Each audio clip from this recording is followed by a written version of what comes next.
Hi, everybody. I'm Candid Frank Stanisci of CFL Talk. Welcome to the Spanglish World Network on Zingo TV, channel 250. Please remember to download the Zingo TV app at the respective app stores for iOS and Android devices. While you download the app, make sure you rate and leave a comment. Both apps are absolutely free. Zingo TV is available on Google Chromecast, Amazon Fire, Fire TV sticks, Roku sticks, and also on smart TVs 2016 forward. Joining me now is the one, the only David Morassutti. David is in Toronto. I am in Halifax, Nova Scotia. Yes, I was here for the football game, the Canadian Football League game. It was fun. It was exciting. It was an adventure, to say the least, and getting a chance to meet a lot of the CFL fans coming from different cities, many, of course, from Saskatchewan. And I'm going to start by saying people thought it was going to be 10 to 1 as far as fans are concerned. It wasn't. In the stands, it seemed to be maybe 6-4, 5-5. I'll let you figure out which was the 6 and which was the 4. So, David, the first question I want to ask is, what did the game look like in your mind on the TV? Well, it was nice to see a full stadium, and it was nice to see the atmosphere, like it was a party over there. Like it was. And the other thing too, is I was sitting in my ice box of a basement. I was saying how many life human-sized lobsters were there, or as we call it in Italian, how many of them had the pomodoro skin, the tomato Absolutely. skin? There. You want to see? Let me see. Well, I don't know if you can see it. Well, you can see it when I did the other show. Well, here's one way to see it. There you go. Okay. Oh, what type of show we have in here for you? Redneck. It was, it looked like it was a very, very hot day and not a It lot was. of found. It was. It was 37 degrees with the heat index. My hair's straight. It's so hot and humid here. Yeah. It looked really hot, but it looked fun. It looked, you know what? I felt like I was missing out on a party. It's almost like when you're watching somebody else, when you're sitting at home or when you're sitting somewhere and you say, you know what? Kind of wish I was there, because you see how much of a good time it was. That's what it looked like for me. And you know what? You were right to be missing it, because it was something else. It was awesome. Now I'll start by saying the party in Halifax was not a 10. It was a little less than a 10, and the reason it was a little less than a 10, it was a situation where a lot of people in Halifax didn't know the game was actually taking place there. And I'm not here to humiliate the Canadian Football League and play video of them saying what's here. But there were a lot of people who were glad to know it was here when they realized it was here.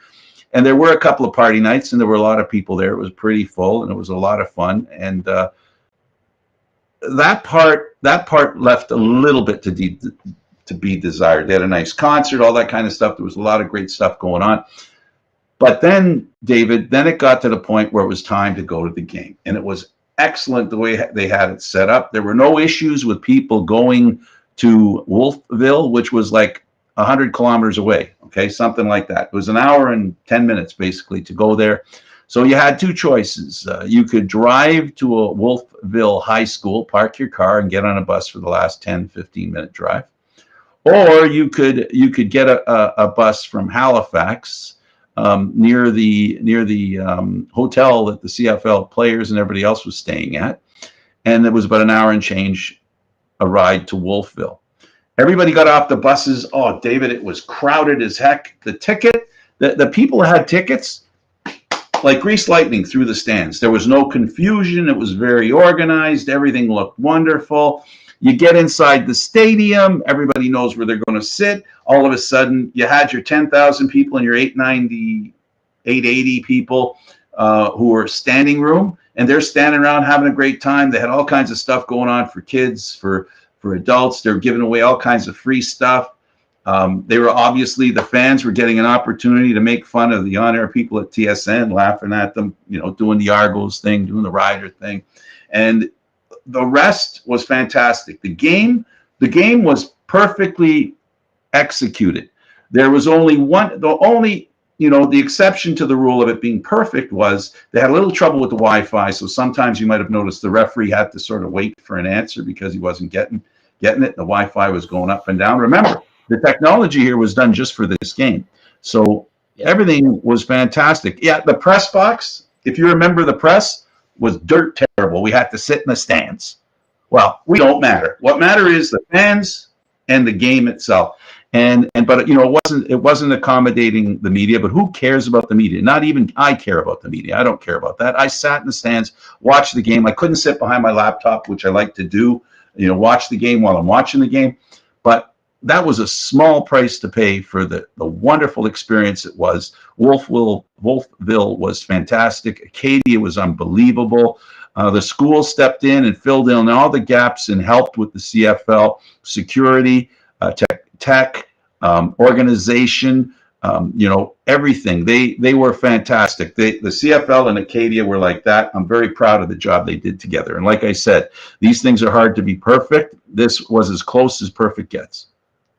Well, that's a good thing to hear, right? Because the last thing they had a long time to kind of get ready for this and prepare for this, but the CFL has kind of a platform for this. Grey Cup week, you're pretty much taking a Grey Cup week and you turned it into Touchdown Atlantic. So the infrastructure and the planning is there.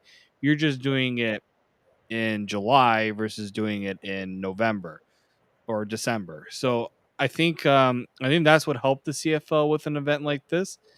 And yeah, from a lot of the people that I saw on social media kind of describing their experience, it really spoke to how this was not just an event again for Saskatchewan fans and for Toronto fans, but it was really for CFL fans, because also what the CFL is trying to do is showcase to those who are maybe naysayers about the CFL in the Atlantic provinces.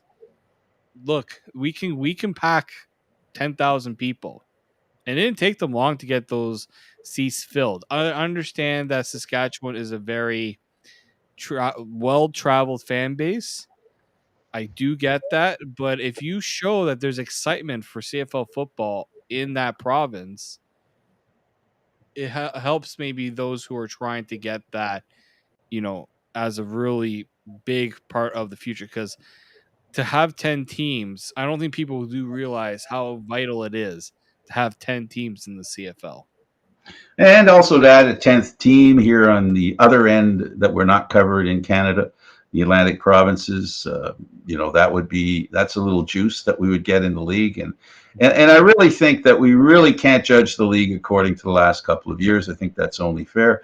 I think what we have to do is we have to be patient with the league, let them recover economically, because they do have to recover. Remember, there's $75 million they're trying to get from the government to help pay debt, for the games and season that was lost because of COVID. So that's something that has to happen.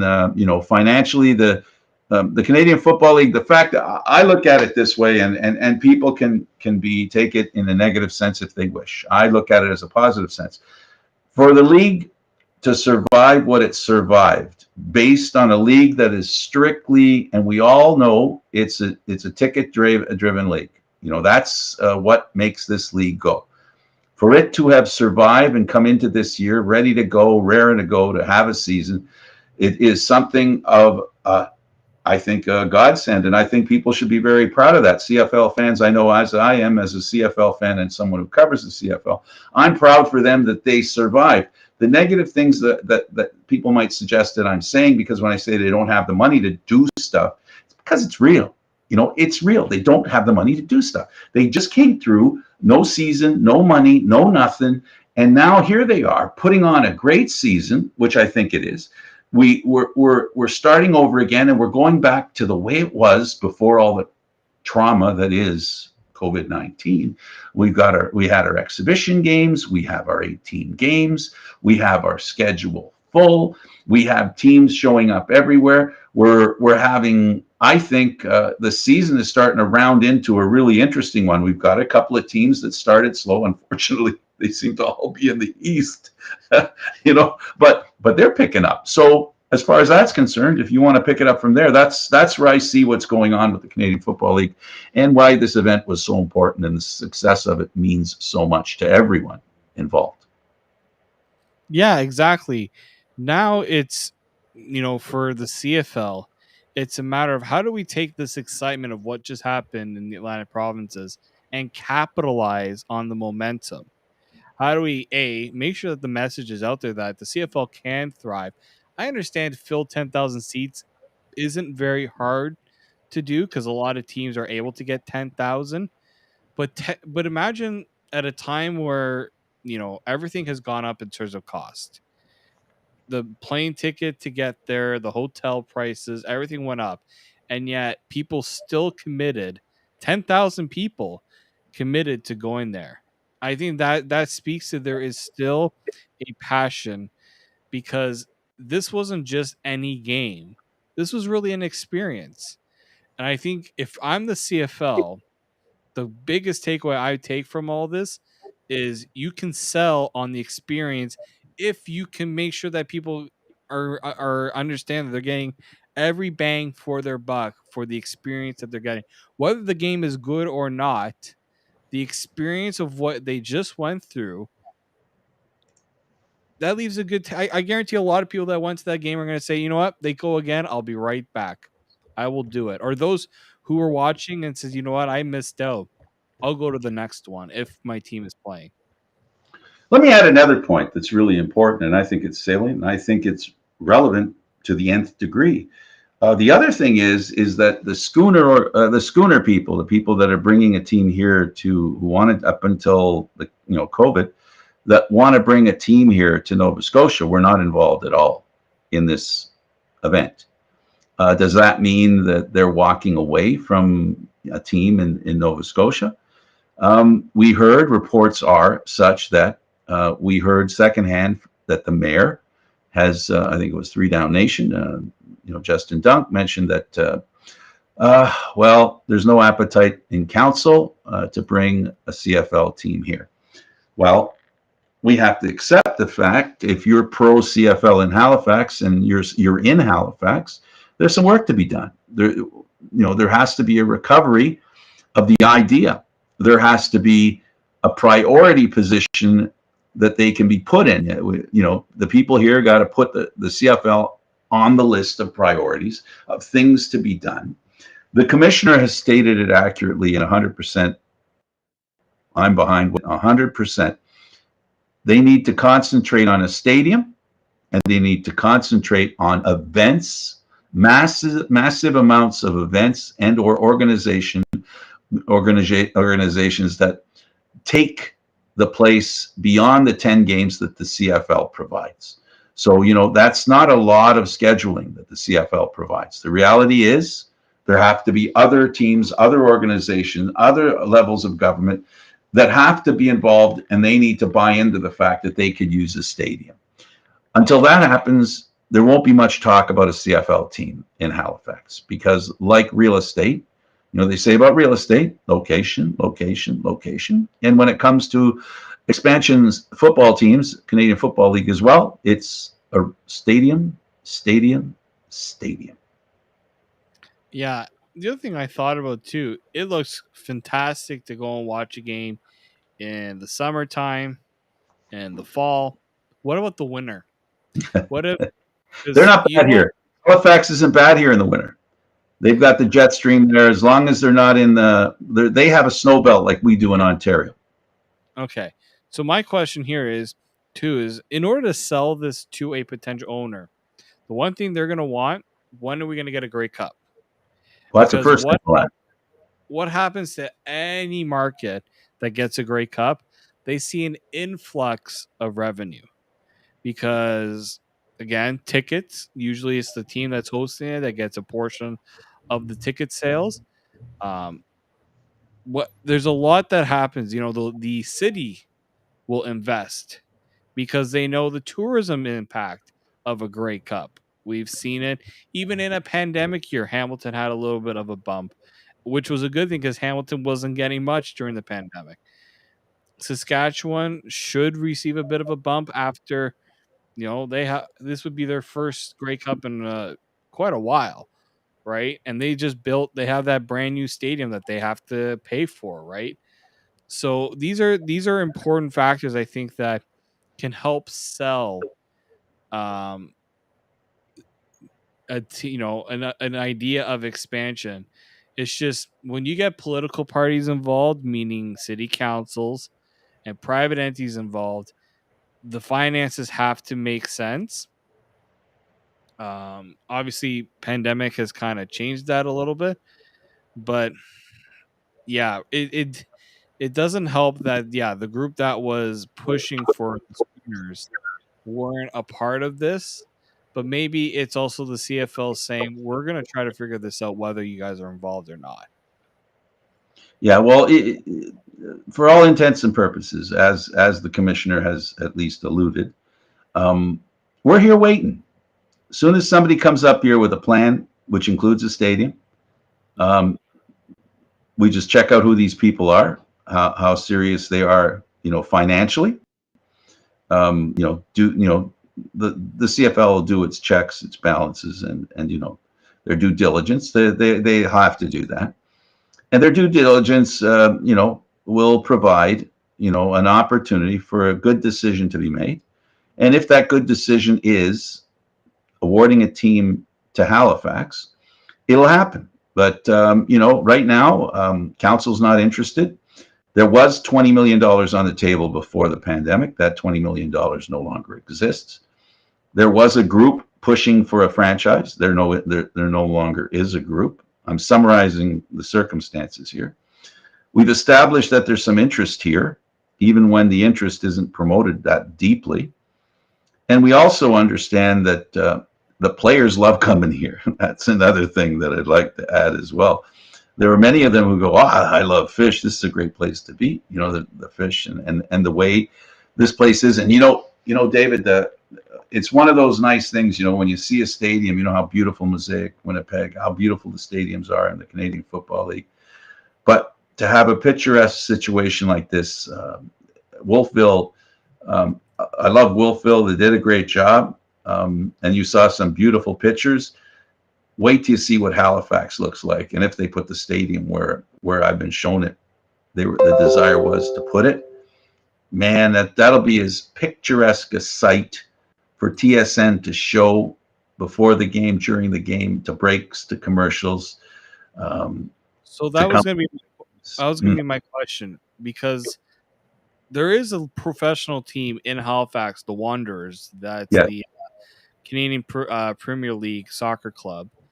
They have their own stadium. It's not a big stadium. 3,000 people, I think. 3,000 people. Yeah. And they fill it. And yeah, I think they can get 6 to 7 with expanded, like with full capacity. Could you not, if you're the CFL, figure out a solution with that team to say, hey, we'll try to find a group that will work with you guys to try to get a stadium that will not just host CFL games, but that will do both. Absolutely. That's what has to happen. How many times, Frank, have we had a conversation where you cannot have a stadium with one purpose? Not at all. Every stadium, whether it's in Canada, whether it's in the States, Europe, they are multi-purpose stadiums because that's how you pay the bills. You can't pay the bills with one club. There aren't many. I think of like venues like Madison Square Garden. There is almost something every night at Madison Square Garden. Wembley Stadium, the most famous stadium, I think, in Europe. There is always something there because that's how you pay the bills. You can't pay in the bills with just nine games a year. It's not feasible. I can understand why the city council would say, no, we're not going to do a CFL only stadium. That's not the point. The point is you're trying to get something that will not only do one thing for the city, will not bring one entertainment aspect, but you're trying to make it a destination for multiple things. And that's where I think the CFL needs to push for. Were we getting a guest? Yeah, Frank Kirby. Hey, Frank, how are you doing? Did you? Good. Did you bring a picture of the thing you do? Oh, I can grab a picture of the thing you do.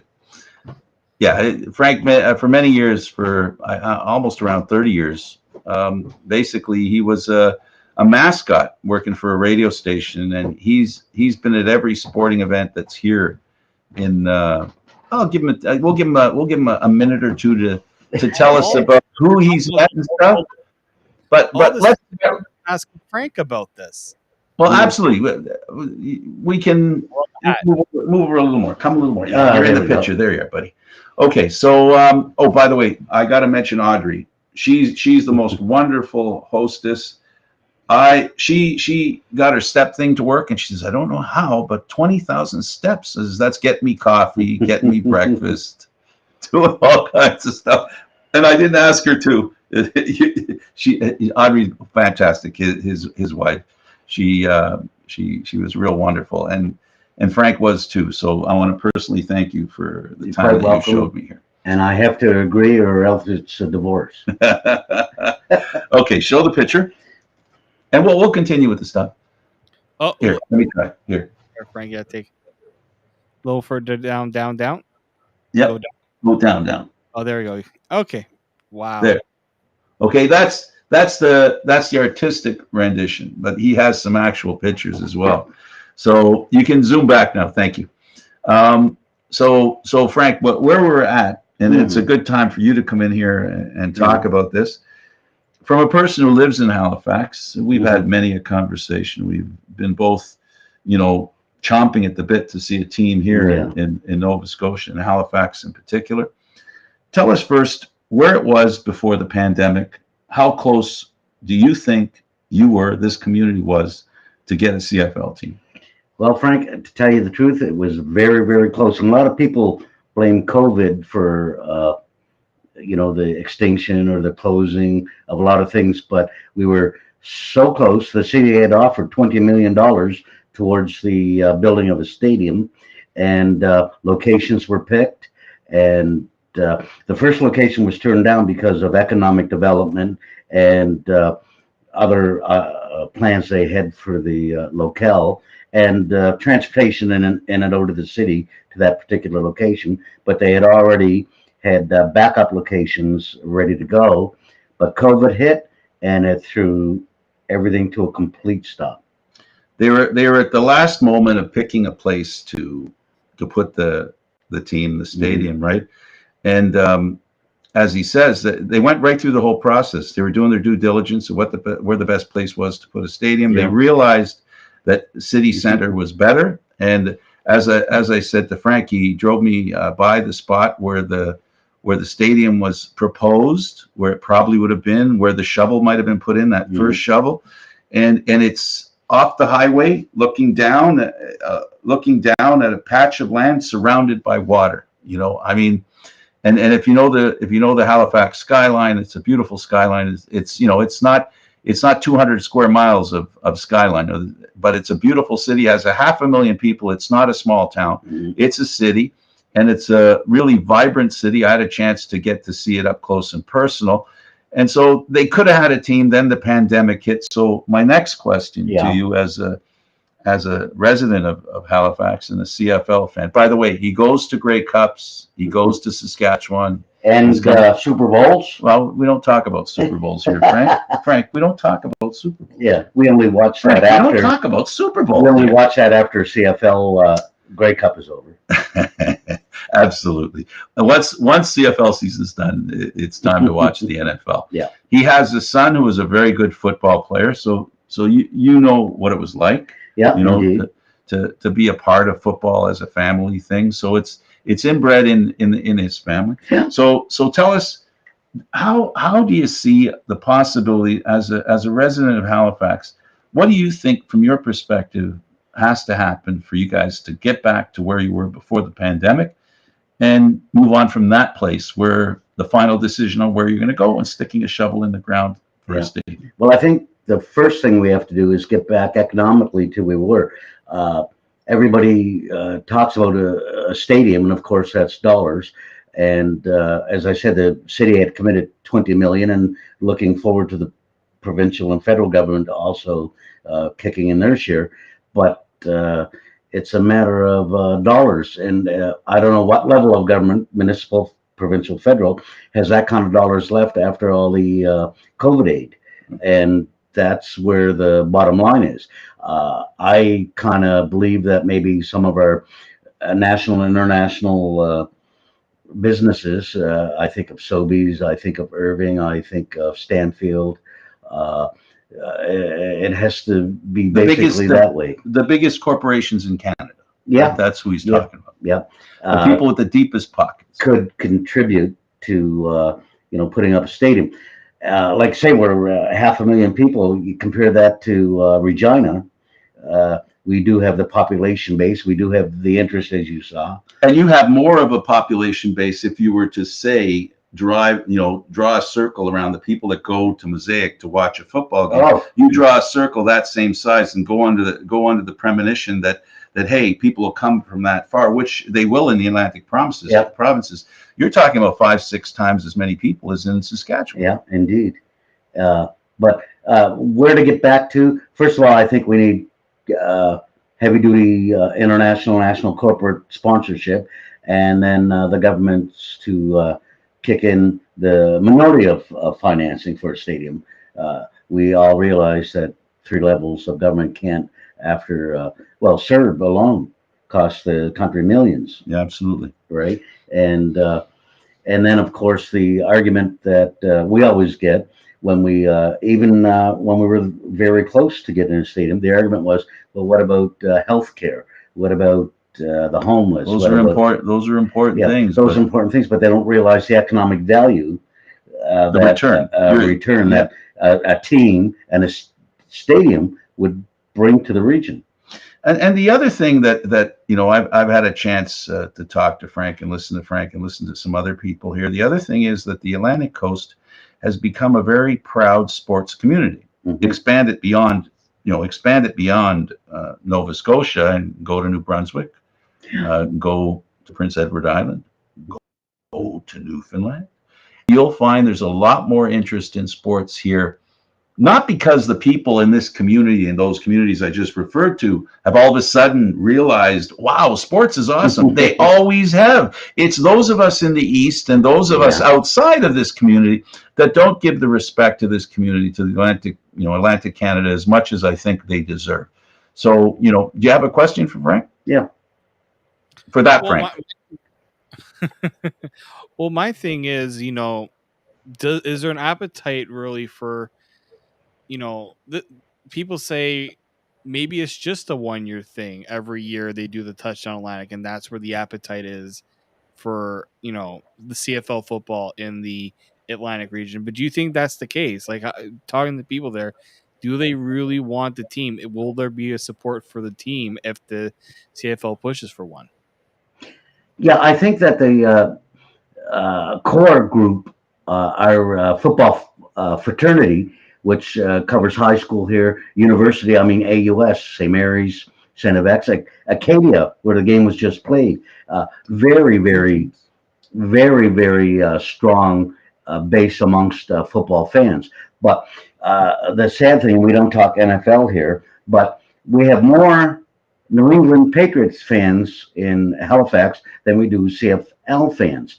And talking to those people, they said, oh my God, if the CFL came here, I would buy a season's ticket immediately, because football is football. And these people are willing to switch their allegiance and go to our games and buy season's tickets because it is professional football. And be it Patriot fans or NFL fans, they don't care. They would indeed also be at that stadium watching CFL football. Three reputable university colleges that play football, that have a deep history in the game of football, that produce some of the best players in this country. And we're only talking about Nova Scotia. Yeah. We're only talking about Nova Scotia. We start talking about other provinces within this region. So as far as I'm concerned, the most important thing that you have in the Atlantic provinces is a desire to be a part of sports, right? Because they're becoming more and more involved nationally when it comes to sports. The Memorial Cup champion, the Stanley Cup champion, is going to come here to Cole Harbour and bring a Stanley Cup, where it's been before, by the way. Some guy, what name? Crosby. Some guy named Crosby. So they have the desire to bring sports here. The financial issue is always about someone making a commitment that they feel they can be successful at, not lose an election because of it. That's part of it too. But my hope is, and I don't know if we can send some letters to those rich folks we were just talking about, Irving and company and Sobeys, and hey guys, come on, man. This is just this is just change in your pocket. You guys can afford to do this. That's what they need. They need somebody to underwrite Nova Scotia's ability to have a CFL team. And without that, it isn't going to happen, because at the end of the day, 10 games a year, Frank, full well that's not enough to produce enough fan or turnstile movement to to make a stadium viable. But the Wanderers are an issue. They're a possibility. And of course, concerts and the like. I know it only means in the summer months and that kind of thing. It's the same challenge the other Canadian Football League teams have in the prairies. The same problem. They can't use them in the winter as easily as they could in the summer. But I can imagine. I'm imagining now. I'm dreaming for the people of Nova Scotia. Here's my dream. Can I share it with you? Go ahead. I think I know. Can you imagine one of those hockey games in the middle of the winter? Colorado Avalanche against the Pittsburgh Penguins. Mm-hmm. Do that kind of stuff before Crosby retires, and then those two guys would be the first in line to say, "Yeah, let's do it. Let's get her done." Yeah. So it's I've seen nothing but great sports fans here. Whether I turn on the television, whether I follow, university football, whether it's hockey, whether it's basketball, whether it's soccer, this community cares about sports, and all they need is a chance to show that they can support a team. And I think they could follow the same path that the Ottawa Redblacks did, and have the sustainability that the Riders and the Winnipeg Blue Bombers have, simply because they would be they would be part of the pride that this community could muster, and there's an excuse to be a part of a team. They're looking, and we'll see if it happens. Well, you look at the Quebec Major Junior League. We have the most successful franchise in the Quebec League in regard to attendance. Right, we have the highest attendance. We won the Memorial Cup a couple of years ago. Now it's back to the Maritimes through New Brunswick, and then we have our professional soccer club, and then we have our professional lacrosse team. I've gone to the Scotiabank Center for a lacrosse game. It's full. So once it is here, people definitely will support it. And our fan base, football-wise, is very knowledgeable. Very knowledgeable. Big fraternity, Larry Utek. There are so many streets and subdivisions and housing developments named after Larry Utek, the ex-CFL player and coach at St. Mary's University. It's just, we're waiting to bite, right? But it's the government end, it's the dollars and SENC. Yes. It's the dollars, and can they make it sense? Sense of it. That's at the end of the day, that's what's got to happen, and hopefully it will. Yep. And then I'll have an excuse to come visit Frank and Audrey more often. As I said, as a matter of fact, it's just not CFL fans; it's football fans that would fill that stadium to the tune of 20,000 a game. It's all you need here, and absolutely, it will work. I know it will work. And by the way, just as a postscript to his comment about the New England Patriots, the city of Boston, the city of Halifax, go back 300 years. Mm-hmm. You know that 300? Oh yeah. Anyway. Yeah, about 300, at least 300. Yeah. Because Boston, there was 1917. There was a big explosion here, and Boston sent a bunch of what do they call it? Water. Hydrostone. Built a communities back up again. Whole section of the city. Yeah, absolutely. That was destroyed. And you know what? The New England Patriots are closer than any other CFL team. Exactly. That might be part of it too, right? So bring a team that's closer. You might get some, Atlantic folks going to the game. I hope it happens. I understand why it isn't happening right now. Mm-hmm. And I guess to review, Frank, stadium. That's what they need. All right, Frank, thanks for doing this. The horse. Oh, by the way, I'll give you a chance. I'll ask him to review the game. You gonna review the game? Game was great, and the hard way to lose is in the last couple of minutes through a fumble and interception. That's what happened. Rider fan. Rider fan. Gotta be. We're the same kind of blue collar people in Saskatchewan Absolutely. as we are here in the Maritimes. Absolutely, and a good sport about it, as is his wife. They were part. It was. I told the folks you weren't here. Was there a better organized situation to go to the game and how everybody was treated once they got to the Wolfville, the town? Going in through the gate was exceptionally organized. We went to every touchdown landing since the exhibition game here in Halifax, Toronto, and Hamilton, and then all the regular season games in Moncton. And this was the best organized in regard to flow of people, getting people in and out after the game. Absolutely. The sitting was fantastic. Actually, it was only supposed to be 10,000, and to be closer to almost 11. Almost 11. 10, 8, 8, 0. Yeah, they found a way to get some extra people around the end zones. Yeah. Standing room, baby. Yeah. That's what they did. And people stood around and had a great time. And I got to tell you, David, everybody that I saw, everybody that I talked to, it was a great experience and it was a memorable one for them. And that's why we know for sure. David also mentioned the question, so I don't know if you're here or not, but doing this once a year, that's a lock. I'm going to tell you right now, that's a lock. The thing that happened here, why they had to go to Wolfville, St. Mary's, right, was under construction. So the end where they would have put the temporary seats that we saw here in Wolfville, they had the ground, they were digging it all up, they're doing something, they're fixing some stuff up, whatever.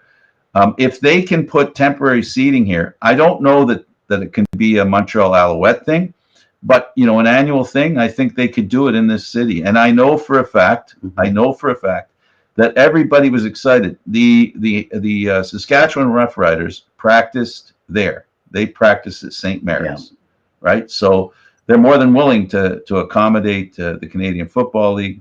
Where the Argos practice was less of a well-known place, and it was not really a university stadium, but it was a great place to practice. It was fantastic for practicing. And getting away from the financial aspect, I think the CFL and CFL fans like you and I, Frank, have to really educate the public here on what it's just not football. It's the fraternity of coast to coast.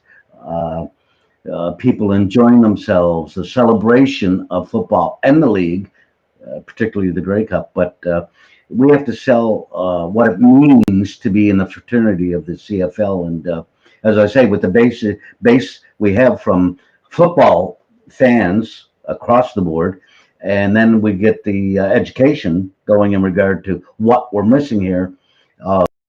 It'll take off. I'll add something else to what he's saying to make the point a little more salient, and that is that if you were walking around Halifax, you didn't just see Argo jerseys and Rider jerseys. You saw Bomber jerseys. You saw Bomber jerseys. You saw every team. You saw Montreal, BC. You saw them all. Hamilton. You saw them all. They were all here. Edmonton fans were here.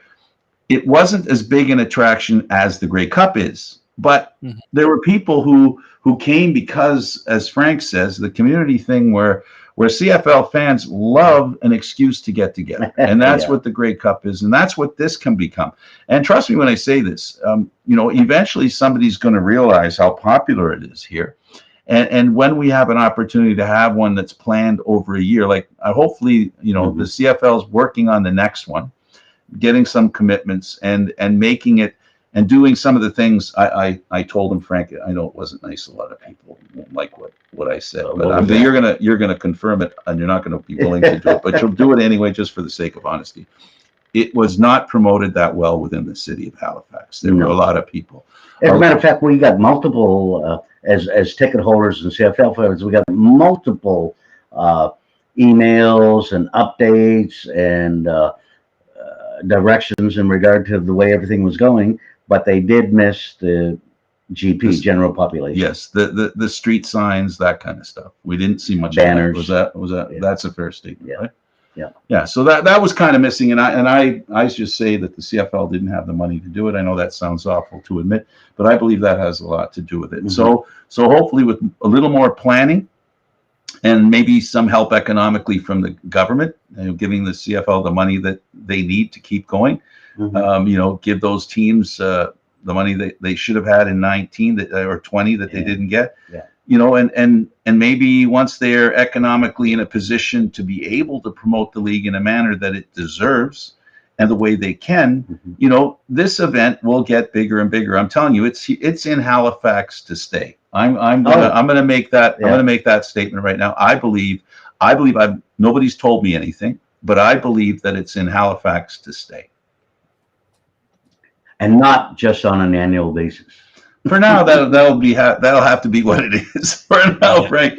It's all right, Frank. For now, The plaque the plaque that I have got, the wife and I have got from the original Touchdown Absolutely. Atlantic, which was an exhibition game between Absolutely. Toronto and Hamilton. It states, "We hope this happens more, maybe 10 times a year." That's the enthusiasm thing. Yep.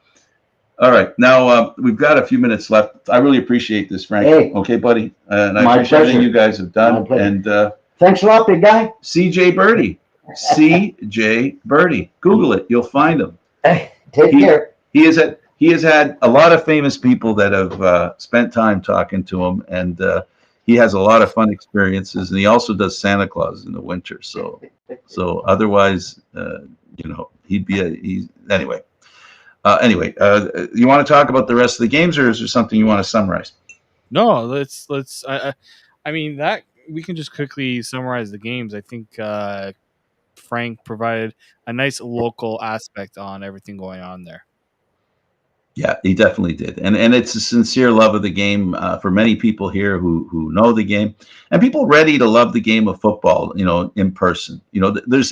Let's be clear, football is a much better game in person than it is, on television. If you think it's great on television, you go, if a league has a decent stadium where the game has the opportunity to show what it's made of and what it looks like and how great it is, it's a great game to go watch personally and in person. So yeah, there were other games. I guess I'll ask you, which game this weekend was the one that interested you the most, that interested you before the week? I'll say two letters, C and W.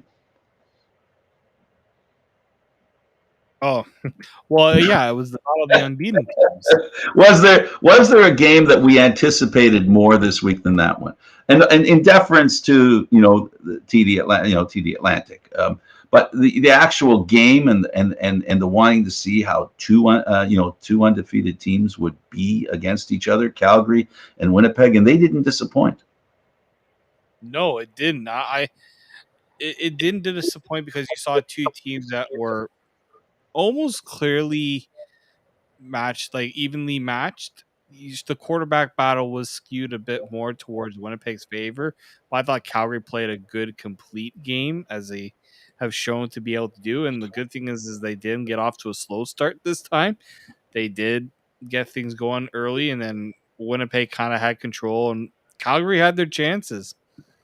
That's the thing that got to me about this game was Calgary could have easily have won this game. And I know Kamar Jordan will be Oh looking God, wins. I feel sorry for him, man. Like, I don't like to blame any single event on one player, but No, he wasn't the reason why they lost the game. But it would have helped if he had made that catch in the end zone. Like, it was a very un-Kamar Jordan like, right? And like, you're gonna have one of those days. And he definitely will come out and say I think he's already come out and said he holds himself to a higher standard. When you get targeted 7 times and you only catch one, that doesn't look very good on you, in my opinion. He had an off night. They're all entitled to it, David. And Yeah, it's bad enough he had an off night, but like you said, I mean, it hits his arm between the arms on the turf, the ball's on the arm, bounces, lands, banks off a Winnipeg Blue Bomber. There's Winnipeg Blue Bombers in these bank shots, these interceptions. That was the difference. That was a tie game if convert complete, and it could have ended differently. But what I'm going to say, and this is important, what a game, what a finish. yeah, I mean, that was yeah, amazing. yeah. And to think, like, yeah, he had a bad game, but he had a bad game against a team that you really want to beat. Because we're talking about Winnipeg is pretty much almost unbeatable. They've had close Yeah. wins. They've had blowout wins. Like, the thing, their last 2 games were really down to the wire type of games. So it's good that they're not just rolling over teams, but still, this is a game again where Winnipeg continues to show that they know what it takes to pick up the win, and I think it's going to be a very. I think they're. When are they playing each other? Not playing each other until later in the season, if I'm not mistaken. Yeah, much later. I don't. I'm just looking at the schedule. End of the month Yeah. in Calgary, and they have one more in August. So I'm curious to see who can get the better of this matchup, because this might be crucial when it comes to deciding the West Division standings. We also must we have to congratulate Caleros. 2 touchdowns, no interceptions. As I always talk about interceptions, bully by Mitchell was 1-1. Did you see some of those passes Caleros made? He dropped them in the hands. He rifled them into the hands. He led them into the hands. He put it in places where the receiver went. The kind of things that are amazing is his passing is amazing, and he can do all kinds, and his elusivity is something that really helps him to be a great quarterback. And it's so nice to see a man like him who went through what he went through for all those years. I know we say it every week, but folks, I feel the same thing every week. Every time I watch him play the way he did, it's not just a relief. It's a manifestation of not wanting to quit, not giving up, believing in yourself when everybody doesn't. Good for him. It's a great story. People like you who like to write stories, that's a story that everybody wants to write. I mean, the guy's got a book already that he could write with what For you know sure. what he went through. Yeah, so that was a good game there. I know we only have a couple minutes. You want to touch on the other ones quickly? Absolutely. So then we had Montreal, right? And they could have won. They did not. They looked good. Trevor Harris was doing what he needed to do. It just didn't work out for them at the end. Hamilton did enough. Ottawa started well. The Ottawa Evans started well. The Hamilton Evans finished better. I think what we're seeing with the East teams is a lot of them are doing just enough to win, but they're not. They're doing just enough, but they're not getting enough. There's not a lot of separation right now, even with the lower teams in the West and the teams in the East. And the East has to figure it out. Like, Toronto won that game, but they could have easily have lost that game. Absolutely. Montreal could have easily have won that game, but they lost that game. Hamilton, Ottawa, one team had to win that game and win their first game. So I think right now the East teams, it's good to see that Toronto came away with a win against the West team, but I'm seeing teams that are doing enough to win, but they need to figure out to find that extra gear, and they need to find it soon, because we're going to be very close to almost cementing a West crossover. I'm going to predict it already, but I think it's going to get cemented very quickly if these East Absolutely. teams are around. Good segue. Montreal fits that description you just described. They lose 32-31 to the Edmonton Elks. And I got to tell you, they looked really good. Trevor Harris had them going. But then, as does happen, interceptions hurt. 2 interceptions. It's in the CFL. If you're throwing 2 interceptions, you got to hope your defense is strong enough to bail you out, or Or if you're they're coming back. three touchdowns. Right, he had the three touchdowns in the second quarter, but then nothing in the fourth. Yeah. You can't have that. You if you're gonna have those mistakes like that, you got to be able to put up points to overcome them. Absolutely. And you know, I have to tell you that as far as Montreal is concerned, now they have, you know, a new coach. They have a quarterback in Harris that I think is pretty good. Vernon Adams, you know, he's a good quarterback too. When he gets healthy, he's going to give Harris a bit of a run. But did you notice where the coach of Montreal ended up? Yep. It's Montreal is in for an interesting. It like what's happened there, and then what's happening in Hamilton. Tommy Condell's job appears to be safe right now, but I'm sure he's also wondering what does this mean for his future, and if Kahari Jones has more of a say into what the team does offensively going forward. Yeah, Good on Hamilton up right away too. That's an interesting situation with Kari Jones going there. Looking at, we haven't talked about the spitting incident. The referee should have handled that right when it happened. All I'm going to say is, I don't think that the teams would make that up. The CFL should have handled that right then and there, and they didn't. And the game kind of lost a bit of its luster because of that incident.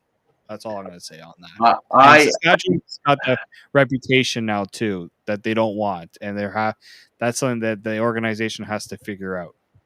I'm going to say that I don't doubt that. You know what could be true as well, and I said this on our earlier show on Candid Frank Live. I don't think it's possible. Do you think that Richardson thought he was spat at, and Williams didn't spit at him? We know that nobody said anybody got spit on, right? I didn't hear that. Did you hear anybody was spit on? No. So let's start by talking about when we say the word spit, there was no on, and on is about that is what's degrading. Now, if someone pretends to spit at you and doesn't, or if someone spits in a different direction, is that a bad thing? Well, of course, but you know what's worse is swinging a helmet at somebody. You know, that's where I think the line should have been drawn, and a lot of the stuff that happened during the game wouldn't have been a part of it. There were things that Saskatchewan fans and have talked about. You know, if you follow the internet, where there was kicking that was done, there was this that was done. I believe that if the swinging helmet was punished immediately, it would have sent a message to the two teams. I think that was a mistake by the officials. It happened before the game. Anytime stuff like that happens before the game, you've got to take obviously the guy doesn't want to play. You know, doing that kind of thing is just, you know, swinging a helmet at somebody. If that's the way they're going to act, you're not going to play. Kicking players, I don't condone that either. You know, some would suggest that a rider was kicked.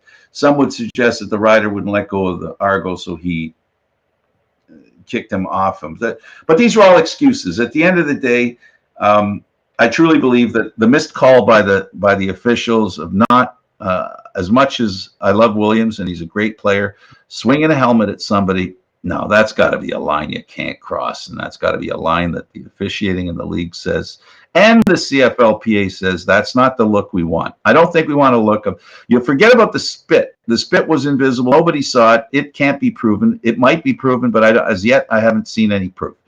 But the swinging helmet was clear and obvious, and if Richardson did something to cause that much anger or did something that can be proven, then those two players, the referee should have made sure they didn't come out. That's how I see it anyway. Mm-hmm. No, for sure. Okay. Well, he's David Morassutti. I'm Candid Frank Stanisci. I want to thank you folks for joining us. And I got to tell you, it's a lot of fun. Thanks, David. Take it easy. Thank you. I'm Candid Frank Stanisci. Thank you for watching CFL Talk Aaron Live, Mondays at 1 p.m. Eastern Standard Time. This show can also be heard on the Spanglish World Network on Zingo TV, CFL talk, news, entertainment, and other sports programming we offer can be watched on SpanglishWorld.ca. Spanglish World, watch it, hear it, read it, download it, and live it. Thanks for watching, everybody.